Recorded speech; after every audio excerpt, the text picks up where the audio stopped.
I'm Melissa Carter, and I'm the blogger at You Only Have Your Shelf to Blame, which is a book blog about the books that are on my shelf. And today I want to recommend a book that I assume that you've read, but I don't want to take that for granted because there are several books that you assume everybody has read because they are classics, but they may not have, and you need to read it.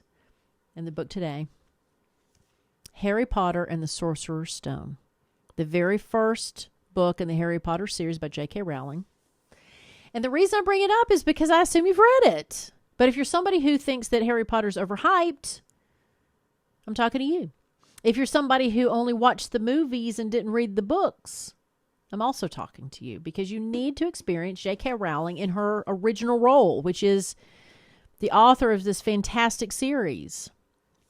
And the reason I want to give homage to it is because, this was based on J.K. Rowling's games that she would play when she was a kid, right, with her neighborhood friends.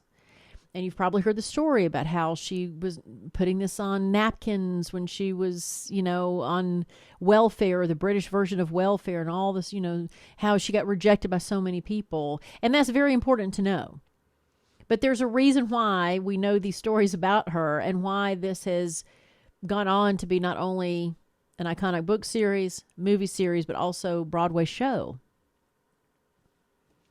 It all started with this one, Harry Potter and the Sorcerer's Stone.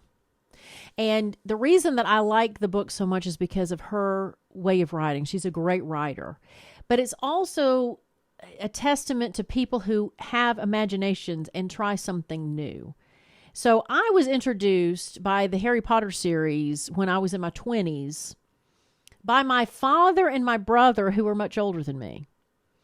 And I had worked at a bookstore called Oxford Bookstore. So if you are someone who lived in Atlanta in the 90s, 80s, 70s, if you're somebody who is a researcher of bookstores and iconic bookstores in the country, Oxford Bookstore was one of the first in the country to offer a cafe within the bookstore, which is so standard now. But back then, they were one of the first to do it. It was an independent bookstore in Atlanta that was the first to have, from my experience, was the first to have a gay and lesbian section, an African-American section, a Native American section. Like, there were so many firsts for that bookstore. Very inclusive. Decades before it was cool to say inclusive. So I worked there in the marketing department. And as I was leaving to go work at a radio station, this book was getting ready to be released. This is the late 90s. And I remember them starting to put up all the displays. Because before then, in Oxford, R.L. Stine was the big children's author, horror series. And so this new figure was coming out. This new character was coming out. So I remember having curiosity about it as I was leaving the bookstore. But it wasn't enough for me to pick up the book. But then when my father and brother, who were avid readers, said, Melissa, you have got to read this book. You would love this book. I thought, well, I had never seen my father and brother together jump on any bandwagon like that. And I'm like, well, I'm in. Just tell me the name of the book and I'll get it. And it was this one.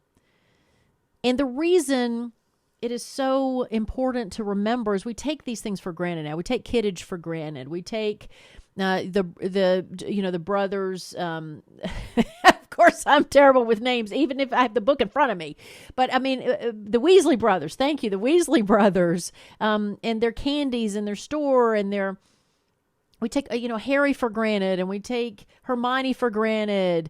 It's such a part of our culture now because we've seen the movies that you have to read where it all started. Because I will say that the movies reflected what I saw in my mind when I read the book. So I read the books first, then saw the movies, and I was not disappointed. And I think it's because it was British movies. Because quite honestly, if Hollywood had their hands on this, it would have been a completely different thing and probably a disaster. So I'm glad. But it also had the author, J.K. Rowling, who's heavily involved in making sure that the characters came to life in the correct way. Whether you agree with that or not, you need to read the book in order for your imagination to see what you see in this. And of course, movies can't have everything that's in the book, but also it's her language. It's the thought process of Harry. It's the discovering that he was a wizard. It's all the fear that you had of he who cannot be named. And all these things were in the imagination of the author. And so I've said before in these videos and on my blog that I'm a huge fan of YA, young adult literature, because that's the space in which we're allowed to have an imagination still as adults. There's a reason that not only so many children are Harry Potter fans, but there's a reason why when they came out, adults like my father and my brother were huge fans, because we're thirsting for something new. We're thirsting for entertainment that is also, that feels good, where the underdog, the true hero's journey, where the underdog gets to have his day or her day, and in this case, his day. So Harry Potter and the Sorcerer's Stone by J.K. Rowling. I highly recommend this book for those who have never read it. It is the thinnest in the series, because I tell you, they get longer and longer. Let me just take a look and see. Because I think, was it over 1,000 pages toward the last novels? And this one is only, look, it's only 300 and something, like 307 pages. This is the shortest book in the series. So if you're going to read one, why not read this?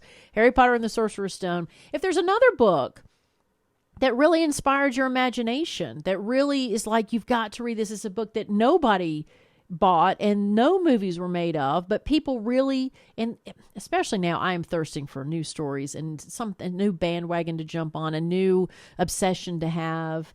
I really would love to hear what your book is if you leave it in the comments below. And you can always see below where you can text a certain number, and then you can get my blog delivered straight to your inbox, because my blog is different than the videos. They complement each other. So I don't say the same things in both. So I'd love for you to subscribe to the blog. You only have yourself to blame, and enjoy Harry Potter. And we'll see you next time. All right. Bye-bye.